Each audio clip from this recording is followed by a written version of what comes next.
کچھ چیزوں سے دل سخت ہوتا ہے. جو لوگ دنیا داری کی اور فضول باتیں زیادہ کرتے ہیں ان کا دل سخت ہو جاتا ہے. جو ہنستے زیادہ ہیں ان کا بڑا سخت ہو جاتا ہے. اور صوفیاء کہتے ہیں جو کسی پہ ہنستے ہیں نا ان کا تو مردہ ہی ہو جاتا ہے, تو معاملہ ہی ختم ہو گیا. اور جو لوگ رزق حرام کی طرف بڑھتے ہیں ان کا دل بھی مردہ ہو جاتا ہے. اور اقبال کہتے ہیں جو مشینی زندگی گزارنے لگتے ہیں نا روحانی زندگی سے نکل جاتے ہیں. ہم آج کل مشینی زندگی پہ آ گئے. ہمارے پاس انٹرنیٹ ہے, موبائل ہے, آواز کے فاصلے اتنے کم ہوئے ہیں کہ دلوں کے فاصلے بڑھ گئے ہیں. اقبال کہنے لگے دل کے لیے موت ہے, دل کے لیے موت ہے, دل کے لیے موت ہے یہ مشینوں کی حکومت. احساس مروت کو کچل دیتے ہیں یہ آلات, آلات پہ زندہ ہیں ہم. دل کے لیے موت. اور کسی کے گھر جانا, دروازے پہ دستک دینا, اور کبھی خط لکھنا تو سوچ سوچ کے, کبھی کاٹنا تو پھر لکھنا. لفظ یہ اس کے شایان شان نہیں, یہ جملہ میں نے بدل دیا ہے. لیکن اب بے باکانہ گفتگو ہے, تو مجھے وائس کر دے میں تجھے وائس کر دوں گا, حال ہی کوئی نہیں. تو کیا کوئی سوچے گا, کیا کوئی لکھے گا, کیا کوئی اس میں خوبصورتی کے رنگ بھرے گا. سخت ہو جاتے ہیں دل جب آپ مشینوں کی زندگی میں زندہ رہتے ہیں. دل نرم کیسے ہوتے ہیں؟ میرے نبی پاک نے فرمایا یتیم کے سر پہ ہاتھ پھیر, رب تیرا دل نرم کرے گا. اگر زنگ لگ جائے دل کو تو اللہ کا ذکر کر, قرآن پاک کی تلاوت کر, اللہ تیرے دل کو نرم کر دے گا. اور پھر فرمایا کہ اگر دل سخت ہو جائے تو موت کو یاد کر, تیرا دل نرم ہو جائے گا. اچھوں کی صحبت اختیار کریں تو دل نرم ہو جاتا ہے. قبروں کی زیارت کریں, جائیں کبھی اپنے شہر کے قبرستان میں, غور کریں کہ وہ چودھری صاحب لیٹے ہیں, یہ علامہ صاحب لیٹے ہیں, وہ فلاں بہت بڑے افسر لیٹے ہیں, وہ دیکھو وہ میرا عزیز لیٹا ہے. وہ ہارون رشید نے کہا حضرت داؤد طائی سے نصیحت کر دیں, تو فرمانے لگے باپ کدھر ہے تیرا؟ کہا حضور قبرستان میں, اماں قبرستان میں, دادا نانا بڑے بھائی سب قبرستان. فرمایا میں کیا نصیحت کروں؟ او پئیاں دس دیاں نہیں قبراں جنہاں تے پھول پئے, ادھروں کوئی بھی نہیں آمدا, تے ادھروں لکھاں گئے, تے سہ جوڑ سنگت دے ڈٹھے, سہ جوڑ 100 سال کی دوستیاں, سہ سال سنگت دے ڈٹھے, او تکو آخر وتھاں پئیاں, اور جنہاں بعد اسی پل نہیں سنجیندے, ایک پل نہیں سنجیندے, پھر وہ شکلاں بھی یاد نہ رہیاں. سہ جوڑ کا یہ کوئی کم ہے دل کو نرم کرنے کے لیے؟ تیرے پاس موت کا تذکرہ, قبروں کی زیارت کو تھوڑی ہے. یہ چیزیں دل نرم کرتی ہیں یار, نرم کرتی ہیں چیزیں دل. سختی طبیعتوں کی, مزاجوں کی سختی, دوسروں کے بارے میں ڈاٹے جذبات, ہمارے رویے ڈاٹے, ہماری طبیعتیں سخت. حضرت عبداللہ ابن مسعود رضی اللہ تعالیٰ عنہ نے ایک شخص کو جنازے کے موقع پہ ہنستا ہوا دیکھ لیا, فرمایا آج کے بعد تیرے ساتھ کلام نہیں کروں گا. جس کا جنازہ دیکھ کے بھی دل نرم نہیں ہوا اور قبرستان دیکھ کے بھی دل نرم نہیں ہوا, وہ تو سخت دل بندہ ہے. سخت دل بندے سے دوستی کبھی نہیں رکھوں گا, میں تو درد دل والوں سے پیار کروں گا. تیرے ساتھ میں کلام نہیں کرتا. تو کس طرح کا شخص ہے بھائی جسے یہاں کے بھی ہنسی آ رہی ہے, مذاق سوچ رہا ہے؟ تو دل کی نرمی, میرے نبی پاک صلی اللہ علیہ وسلم نے نا دل پر, ہم نے نا کپڑوں پر بڑی محنت کی, ہم نے چہروں پر بڑی محنت کی, ہم نے اپنے ظاہر کو سنوارنے پر ہم نے اپنے حق میں بڑے بڑے لفظ یاد کیے, بڑی کہانیاں یاد کی, پر دل کے لیے محنت, اس پر محنت ہی نہیں کی. اعلیٰ حضرت فاضل بریلوی کتنے بڑے عالم ہیں, 1000 کتاب کے مصنف, اور ان کے فتاوی موجود ہیں کہ جس بندے کا تلفظ ٹھیک نہ ہو, یعنی جو ضروری قواعد ہیں وہ قرآن پاک کے جس کو نہ آتے ہوں اس کے پیچھے نماز نہیں. جو ہا اور ہا میں فرق نہیں کر سکتا, حمزہ اور عین میں فرق نہیں کر سکتا, وہ الفاظ کا معنی بگاڑ دے گا. لیکن اعلیٰ حضرت چونکہ صوفی ہیں, درویش ہیں, علم کے ساتھ تو ایک اور رنگ بھی بیان کرتے ہیں. وہ کہتے ہیں یہ نہ ہو کہ صرف تو حروف کے ہیر پھیر میں لگا رہے, صغرے کبرے ہی ٹھیک کرتا رہے, دارابا یادرب کے چکر میں پڑا رہے, اور دل پر تو توجہ ہی نہ دے. فاضل بریلوی رحمت اللہ علیہ فرمانے لگے کہ 2 علماء نے قرآن ایک درویش کے پیچھے نماز پڑھی, تو مستحب جو قواعد تھے نا جن کے بغیر نماز, وہ ٹھیک نہیں تھے ذرا ان کے. تو وہ کہنے لگے دیکھا جی اتنے بڑے پیر صاحب ہیں اور ان کی تو قرات ہی ٹھیک نہیں, تلفظ ہی ٹھیک نہیں. حالانکہ لفظ تاثیر سے بنتے ہیں تلفظ سے نہیں، لفظ تاثیر سے بنتے ہیں تلفظ سے نہیں۔ اہل دل آج بھی ہیں اہل زبان سے آگے۔ انہوں نے کہا جی بابا جی کا تو تلفظ ہی ٹھیک نہیں۔ اعلیٰ حضرت نے لکھا ہے ملفوظات شریف میں، فرماتے ہیں پھر وہ نہ نہانے کے لیے چلے گئے نماز پڑھ کے فارغ ہو کے، تو وہ پانی میں اتر گئے تو شیر ان کے کپڑے اٹھا کے لے گیا۔ اب کتنی کو دیر پانی میں رہتے، نکلے بھی تو کیسے نکلے، شرم آتی ہے۔ مختصر لباس پہن کے وہ غسل کرنے کے لیے گئے تھے، اب پانی میں سردی، کتنی کو دیر بندہ پانی میں رہے۔ لوگوں نے آ کے کہا حضور وہ آپ کے مہمان تو الجھ گئے، بڑے بری طرح پھنس گئے، مہربانی فرمائے ان کو تو بچائیں، وہ تو سخت الجھن میں۔ کیا ہوا؟ کہنے لگے وہ شیر کپڑے لے گیا اور وہ پانی میں ہے، اب کچھ تو ہونا چاہیے۔ تو وہ بزرگ گئے، جا کے نہ دور کھڑے ہو کے شیر کو آواز دی، شیر کو۔ حضور کے صحابی تھے نا حضرت سفینہ، قافلے سے رستہ بھول گئے، ایک سائیڈ پہ ہو گئے تو سامنے شیر آ گیا۔ میں نے کہا ہے لیکن جب آ جائے تو، جب شیر سامنے آ جائے، جب سامنے آ جائے پھر پتہ چلتا ہے کہ یہ تو واقعی آ گیا ہے، پھر انداز اور ہوتا ہے۔ حضرت سفینہ کے سامنے شیر ہی آ گیا، مشکات میں شیر آیا۔ اب کوئی بھاگتا ہے، کوئی چڑھتا ہے درخت پہ، کوئی لکڑی اٹھاتا ہے، کوئی اسلحہ پکڑتا ہے۔ حضرت سفینہ فوراً بولے، کہنے لگے او شیر ذرا خیال کرنا میں رسول اللہ کا غلام ہوں۔ پھر آکھیا شیر سفینہ تائی جا را یارا جاندے، او جڑے غلام رسول اللہ دے اسی غلام ہونا دے۔ شیر دو میں لاتا رستہ چھوڑ گیا، اور بابا جی بھی گئے، فاضل بریلوی کہتے ہیں شیر کو آواز دی، شیر دوڑا آیا، آگے کہنے لگے وہ ہمارے مہمانوں کے کپڑے لے گیا، تجھے شرم نہیں آتی؟ تو شیر کپڑے اٹھا کے واپس لایا۔ ان علماء کو، حضرات علماء کو کپڑے پیش کیے۔ جب ان کو پیش کیے تو پیش کرتے ہی بزرگ پھر فرمانے لگے، کہنے لگے مولانا تم نے لفظ سیدھے کیے ہیں، میں نے دل سیدھا کیا ہوا ہے۔ تم نے محنت کر کے نہ لفظ ٹھیک کیے ہیں، لیکن میں نے دل ٹھیک کیا ہے۔ دل پاک ہوئے تے پاک ہی ملدا ہے، تے بنا پاکوں پاک نہیں ملدا۔ سارے جسم دے توون نالوں ایک ٹکڑا تولا ہے دل دا۔ حضرت سلطان باؤ رحمت اللہ علیہ فرمانے لگے دل کالے نالوں منہ کالا چنگا، دل کالے نالوں منہ کالا چنگا، جے کوئی رمز پچھانے۔ اگر کسی کو بات کی سمجھ آئے تو دل نہیں سیاہ ہونا چاہیے، منہ ہو بھی جائے تو کام چل جاتا ہے۔ تو اپنے دل کی صفائی پر دیکھیں میرے نبی پاک علیہ وسلم نے ارشاد فرمایا کہ رب نہ تمہارے مال دیکھتا ہے نہ چہرے دیکھتا ہے، رب تو تمہارا دل دیکھتا ہے۔ اور امام غزالی حدیث لائے ہیں، حضرت عمر فاروق رضی اللہ تعالیٰ عنہ فرماتے ہیں کسی نے حضور صلی اللہ علیہ وسلم سے پوچھا کہ رب آسمانوں میں کہ زمینوں میں؟ جلوے تیری ذات کے کو بکو ہیں، جدھر دیکھتا ہوں ادھر تو ہی تو ہے۔ اللہ زمینوں میں کہ آسمانوں میں؟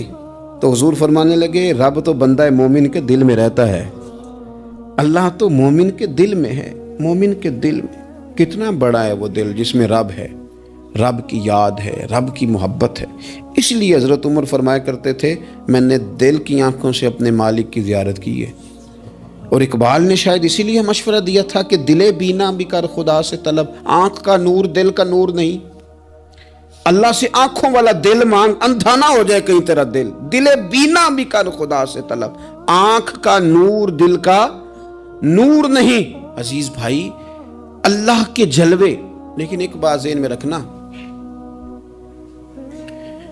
کسی گلاس میں تھوڑی سی غلاظت ہو نا، دودھ تو دور رہا، شہد تو دور رہا، اس میں کوئی پانی بھی نہیں پیتا، تھوڑی سی غلاظت ہو، اور آپ کی آنکھوں کے سامنے وہ غلاظت دھل بھی گئی، صاف بھی ہو گئی، شرعی تقاضے پورے ہو گئے، پھر بھی کچھ لوگ کہتے ہیں میری طبیعت نہیں مانتی، میرا دل نہیں مانتا۔ صحیح کہہ رہا ہوں میں؟ او بھائی اتنی سی غلاظت گلاس میں تھی اور سادہ پانی نلکے کا، تو اس میں پینا پسند نہیں کرتا، اور اگر دل غلاظت سے بھرا ہو تو رب کی محبت وہاں آئے گی، خدا اپنا قرب وہاں رکھے گا۔ کسی سے جلنا، کسی سے حسد کرنا، کسی کے بارے میں عداوت رکھنا، کچی بولیاں بولنا، اور اب تو اتنا عجیب حال ہو گیا، جماعتیں جماعتوں کے بارے میں برا خیال کرتی ہیں۔ خانقاہ اور آستانوں کا یہ حال ہے کہ سبق پڑھایا جاتا ہے دوسرے کے خلاف، بس ہم ٹھیک ہیں۔ یہ تصوف ہے کہ نرا تو ٹھیک ہے؟ طریقت تو یہ تھی کہ میں ٹھیک نہیں، باقی سارا زمانہ ٹھیک ہے۔ تو کس چکر میں پڑا ہوا ہے؟ اعلیٰ حضرت فاضل بریلوی رحمۃ اللہ تعالیٰ علیہ کے ایک درویش تھے، تو فاضل بریلوی رحمۃ اللہ سے کہنے لگے میں نے مرید ہونا ہے۔ فرمانے لگے پتر جلدی نہ ہو، جا سارا زمانہ دیکھ، اگر کوئی میری طرح کا مل گیا، مجھ سے بہتر مل گیا تو پھر میرے ساتھ وعدہ کر وہیں رہ جانا، ہاں اگر تیرے خیال میں نہ ملا تو پھر آنا، جا گھوم زمانہ دیکھ۔ یہ کیا بات ہوئی کہ آپ نفی کرنے لگے سارے زمانے کی اور کہیں صرف میں ہی ٹھیک ہوں، فقط میں ہی ٹھیک ہوں؟ یہ طریقت ہے؟ اور تصوف والے تو لوگ یہ کہا کرتے تھے میں تے بندہ ٹھگ جے لوکو، میں تے بندہ چور، اور جس دا خلقت کلمہ پڑھ دی او محمد ہور۔ وہ لوگ تو نفی کرتے تھے، وہ لوگ تو نفی کرتے تھے اپنی، کہتے تھے میں کوئی شے نہیں، میں تے بندہ ٹھگ جے لوکو، اور میں تے بندہ چور۔ اور میاں محمد بخش صاحب رحمۃ اللہ علیہ، ایک عالم نگار نے لکھا تھا کہ وہ کچھ لوگ نا سکھ ہندو یہاں رہتے تھے، تو ان کا نام محمد تھا چونکہ، تو بات کو شبہ پڑ گیا کہ شاید جن کا لوگ کلمہ پڑھتے ہیں نا مسلمان، معاذ اللہ یہ وہ والے ہیں۔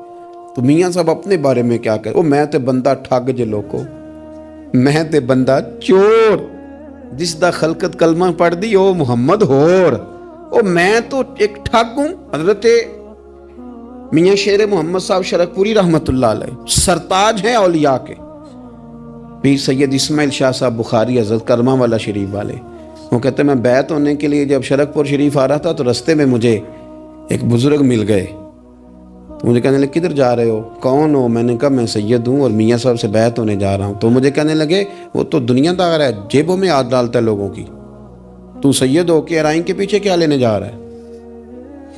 جڑا بلے نو سید آکھے دوزخ مل نہ سزائیں، تو جڑا بلے نو رائیں آکھے او جنت پینگا پائیں، چونکہ رانجا رانجا کر دی نی میں ہوں آپ ہی رانجا ہوئی، رانجا آکھن ساریاں میں نو ہیر نہ آکھے کوئی۔ وہ تو کدھر جا رہا ہے؟ کہتے میں نے کہا بابا زیادہ باتیں نہ کر، ناراض ہو جاؤں گا۔ کہتے بابے نے کئی دفعہ رستے میں مجھے منع کیا، نہ جانا نہ جانا، فلانی جگہ چلا جا فلانی جگہ، لیکن میں چلا گیا، میری طلب صادق تھی۔ جب میں باہر جا کے بیٹھا تو اندر سے بلاوا آیا کہ میاں صاحب نے بلایا، اندر گیا تو یہ تو وہی بابا جی ہیں جو مجھے روک رہے تھے، تو میاں جی خود ہیں حضرت میاں صاحب۔ کہنے لگے بیلیا تینوں بڑا موڑیا پر تو مڑیا ہی نہیں۔ وہ تو روکتے تھے، اپنی نفی کرتے تھے، دل صاف دوسرے کے بارے میں، نظریہ صاف، کسی کے بارے میں خیر کا جملہ، کسی کی وکالت کرنا، کسی کا عیب چھپانا، کسی کے بارے میں اچھے لفظ بولنا، یہ مومن کی شان ہے۔ مومن کا دل ایسے سونا، میرے نبی پاک صلی اللہ تعالی وسلم نے فرمایا یہ میرا زید بن حارثہ ہے، اس کا دل اللہ نے نور ایمان سے بھر دیا ہے، ایمان سے دل بھر دیا رب تعالیٰ نے۔ ایک دن صبح صبح حضور نے پوچھا، اور داتا صاحب نے اس کو لکھا ہے، نبی پاک نے پوچھا آج تم نے صبح کس طرح کی؟ عرض کی یا رسول اللہ اس حال میں کہ میں پکا مومن ہوں۔ حضور نے فرمایا تو پکا مومن ہے، کس طرح؟ کہنے لگے یا رسول اللہ میں اس طرح کا مومن ہوں کہ سونا اور مٹی میرے لیے برابر ہے، پیسے آ جائیں تب بھی کوئی ٹینشن نہیں، نہ آئے۔ حضرت زید بن حارثہ رضی اللہ تعالیٰ عنہ عرض کرنے لگے حضور سونا اور مٹی برابر ہے، کوئی پرواہ نہیں۔ تو حضور نے فرمایا تیرے ایمان کی دلیل؟ عرض کرنے لگے یا رسول اللہ میرے ایمان کی شان اور دلیل یہ ہے کہ میں یہاں زمین پہ بیٹھ کے نظر اٹھاؤں تو میری نظر اللہ کے عرش تک جاتی ہے، میں بتا سکتا ہوں کہ جنتی جنت میں جا رہے ہیں اور راضی ہیں، جہنمی جہنم میں جا رہے ہیں اور چیخ رہے ہیں، میں بتا سکتا ہوں۔ حضور نے فرمایا پھر اس کی حفاظت کر، پھر اس جذبے کی حفاظت کر۔ جب دل صاف ہو، نور ایمان سے بھرا ہوا ہو، علم لدنی کب آتا ہے؟ علم لدنی نیک آدمی کو ملتا ہے جب بندہ متقی پرہیزگار ہو نا، ناجائز نہ کھائے، ناجائز نہ دیکھے، ناجائز نہ بولے، تو پھر اللہ تعالیٰ اسے علم کا نور دیتا ہے۔ جو لوگ کہانیوں میں الجھ جاتے ہیں نا، زیادہ باتیں کرتے ہیں، زیادہ گھومتے ہیں، زیادہ سازشی عناصر کا شکار ہوتے ہیں، ان کے تو حافظے کمزور ہو جاتے ہیں، یاد ہی نہیں رہتا، باتیں اتنی کرتے ہیں پتہ نہیں سویرے کیا کہا تھا، دوپہر کو کیا کہہ رہے ہیں۔ جب انسان کا دائرہ کار تقوی والا ہو پھر اس پر علم کی روشنی کھلتی ہے، پھر دروازے کرم کے کھلتے ہیں، اپنے دائرے محدود کر لیے جائیں، سوچے میں بڑے بڑے لوگ آپ کو زندگی میں ملیں گے، مشورے دیں گے، وہ جناب آپ کو پتہ ہی نہیں آپ کتنے بڑے ہیں، آپ فلانی جگہ کھڑے تھے، فلانے کے ساتھ ہنس رہے تھے. یہ آپ کو خراب کرنا چاہتے ہیں، کسی تکبر میں مبتلا کرنا چاہتے ہیں. آپ زمین پہ رہیں تاکہ زمین والوں سے رشتہ مضبوط رہے، دل کی صفائی، دل صاف ہو، کوئی حسد نہیں، کوئی کینہ نہیں. پتہ ہے سب سے بڑی بیماری کیا ہے بندے کی؟ خوفناک علامت کیا ہے دل کے بیمار ہونے کی؟ کہ کوئی بندہ بیماری میں ہے اور ادھر ایک بندہ اس کو دیکھ کے خوش ہو رہا ہے. کسی کو زوال آ گیا ہے، کاروبار ڈوب گیا ہے اور یہ دیکھ کے خوش ہو رہا ہے. مر گیا ہے اس کا دل، مردہ ہے، اندر کوئی دل نہیں. اب یعنی ایک بندہ رسوا ہو گیا اور یہ خوش ہو رہا ہے، دیکھا میں نے نہیں کہا تھا. جب کوئی کسی کی رسوائی، کمزوری اور کسی کے زوال پر راضی ہونے لگے تو پھر سمجھ لے کہ اس کا حال اتنا برا ہو گیا ہے کہ اب یہ اخلاقی طور پر مردہ زندگی گزار. ہمارا اب یہ حال ہے کہ ہم لوگوں کے دکھوں پر ہنسنے لگے. ہم کسی کے ہاں کوئی شخص تکلیف میں آتا ہے تو ہم اس کو کہکہوں میں اڑاتے ہیں. یارو زندہ قومیں یہ کام نہیں کرتی، زندہ قومیں یہ کام نہیں کرتی. میرے نبی پاک صلی اللہ علیہ وسلم نے فتح کے موقع پر بھی گردن کو جھکا کے بتایا کہ جب رب عروج دے تو پھر اللہ کی بارگاہ میں جھک جایا کرو. کسی شخص کے پتہ ہے ایک حدیث سنو، یہ مسلم شریف میں موجود ہے. حضور نے فرمایا ایک بندہ گناہ کرتا تھا، پھر اس نے توبہ کر لی. اگر کسی نے دوبارہ اسے وہ گناہ یاد کرایا کہ تو یوں ہوتا تھا، اگر کسی نے اسے دوبارہ گناہ یاد کرایا تو یاد کرانے والے کو اللہ سزا کے طور پر مرنے سے پہلے پہلے اس گناہ میں مبتلا کر دے گا. خفیہ تدبیر آئے گی اللہ. جس کو اللہ نے معاف کر دیا، زمین آسمان بھول گئے، فرشتوں کے دفتر سے اس کا گناہ محو کر دیا گیا، تو نے کیوں یاد رکھا؟ لیکن ہمارے دل اس طرح کے ہیں، خیر کی خبریں نہیں دیتے. ہم خیر کی خبر نہیں دیتے، مثبت بات نہیں کرتے. ہمارے رویے دوسروں کے بارے میں سخت ہیں. یعنی بہو سے داماد سے اختلاف ہو گیا، پھر اس نے معافی مانگ لی، پھر ہم نے معاف کر دیا، پھر 1 سال کے بعد دوبارہ لڑائی ہوئی تو پچھلی بات دوبارہ یاد کرنی چاہیے تھی. اس کی تو معافی دے دی تھی آپ نے، لیکن آپ نے پھر یاد کر لی وہ بات. اس کا مطلب ہے آپ نے صلح کی تھی، دل صاف نہیں کیا تھا. دل جب آپ صاف کر لیں اور پھر معاملہ ختم ہو گیا، پھر آپ پھر نکال پھینکے ساری چیزیں. مسند امام احمد بن حنبل میں حدیث ہے، حضرت انس بن مالک رضی اللہ تعالیٰ عنہ کہتے ہیں میں بھی بیٹھا تھا، حضرت عبداللہ ابن عمر رضی اللہ تعالیٰ عنہ بھی حضور کی بارگاہ میں بیٹھے تھے. نبی پاک صلی اللہ تعالیٰ علیہ وسلم نے فرمایا ابھی ایک شخص تمہارے پاس آنے والا ہے، تیاری کر لو، آنے والا جنتی ہے. کہتے ہیں ایک شخص اندر داخل ہوا تو سادہ سا بندہ، داڑھی سے پانی کے قطرے گر رہے، جوتے ہاتھ میں پکڑے یا بغل میں دبائے، وہ آ گیا، حضور سے بات چیت کی، چلا گیا. ہم بڑے خوش تھے کہ کمال نہیں ہو گیا جس کو حضور نے دنیا میں جنت کی بشارت عطا کر دی. اگلے دن اس نے اتفاق، ہم اسی جگہ اسی حال میں بیٹھے تھے کہ پھر محبوب نے فرمایا ابھی ایک بندہ آنے لگا، جنتی ہے. کہتے ہیں وہ بندہ آیا تو دیکھ کے حیران ہو گئے، یہ تو وہی کل والا ہی بندہ ہے. اسی طرح داڑھی سے پانی کے قطرے گر رہے ہیں، جوتے اس کی بغل میں آ کے بیٹھ گیا. تیسرے دن اللہ کی قدرت ہم وہیں بیٹھے تھے، پھر حضور نے فرمایا بندہ آنے لگا، زیارت کر لو، تیاری کر لو، بندہ جنتی ہے. وہی بندہ آیا جو پہلے 2 دن آیا تھا. حضرت عبداللہ ابن عمر کہتے ہیں کہ وہ حضور سے کوئی بات چیت کر کے جانے لگا تو میں اس کے پیچھے ہو گیا.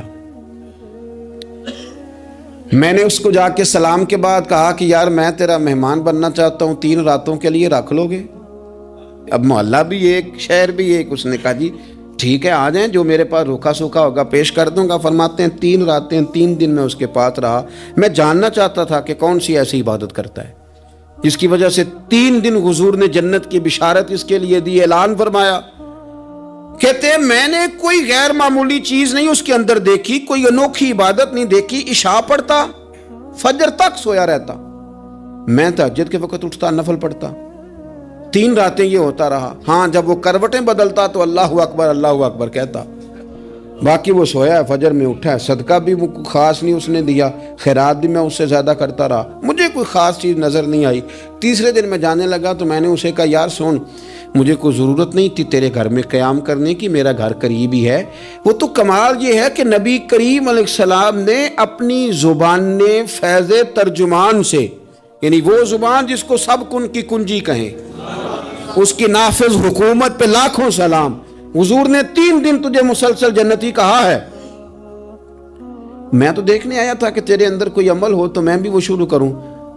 تو وہ کہنے لگا یہی ہے جو آپ نے دیکھ لیا ہے، فرض نماز ہی پڑھتا ہوں، روٹین کے کام ہی کرتا ہوں، کوئی خاص چیز تو میرے پاس کوئی نہیں۔ حضرت عبداللہ ابن عمر فرماتے ہیں میرے تو سمجھا کہ میں تو اس سے زیادہ خیر کے کام کرتا ہوں۔ اب میں سوچتا ہوا وہاں سے نکلنے لگا کہ پھر کیا خاص بات ہے جو نبی پاک نے 3 دفعہ اسے جنتی کہا ہے۔ جب میں نکلنے لگا نا، دروازے پہ مڑنے لگا تو اس نے آواز دی، کہا یار سنو، ایک بات یاد آئی ہے۔ میں نے کہا وہ کون سی؟ کہنے لگا یار جب سے بالغ ہوا ہوں نا، جب سے اللہ نے توفیق اسلام دی ہے، میں نے جب بھی اپنا دل دیکھا ہے نا، جب بھی میرے دل میں کسی کے لیے حسد کوئی نہیں، کوئی عداوت نہیں، کوئی بغض نہیں، کوئی کینہ نہیں، کوئی کیا کر رہا ہے، میرے دل میں سب کے لیے خیر ہی ہے، دل میرا صاف ہے، اس کے علاوہ نہیں مجھے پتا کیا عمل ہے۔ حضرت عبداللہ بن عمر کہتے ہیں پھر مجھے سمجھ آ گئی ہے، یہ جو تیرے دل کی صفائی ہے نا، یہ بنیاد بن گئی ہے جس کی بنیاد پر نبی پاک نے تجھے 3 دفعہ جنت کی بشارت عطا فرمائی ہے۔ آپ دل میں میل کچیل رکھ کے نفل پڑھنا، عبادتیں کرنا، ریاضتیں کرنا، صدقات دینا زیادہ نفع بخش نہیں ہوتا۔ دل صاف ہونا تو تھوڑی عبادت بھی کام آ جاتی ہے۔ یہ حدیث بتاتی ہے کہ دل صاف ہو تو تھوڑے صدقے بھی زیادہ نفع کر جاتے ہیں۔ دل پر توجہ دیں۔ سب سے ضروری کام ہے کہ ہم سویرے اٹھ کے اپنے دل سے پوچھیں کہ تیرا لوگوں کے بارے میں خیال کیا ہے، شام کو پوچھیں کہ تیرا لوگوں کے بارے میں رویہ کیا ہے۔ آپ اپنے دل لوگوں کے لیے صاف کر دیں، اس میں خیر پیدا کر لیں، تو پھر آپ محسوس کریں گے طبیعت ہلکی پھلکی بھی ہے، حشاش بشاش بھی ہے، ٹھنڈی بھی ہے، اور پھر اس میں اللہ رسول کی محبت کے جلوے بھی ہیں۔ پھر یہ خیر کی طرف ہمیں بلا رہی ہے۔ اللہ تبارک و تعالیٰ توفیق عمل عطا فرمائے۔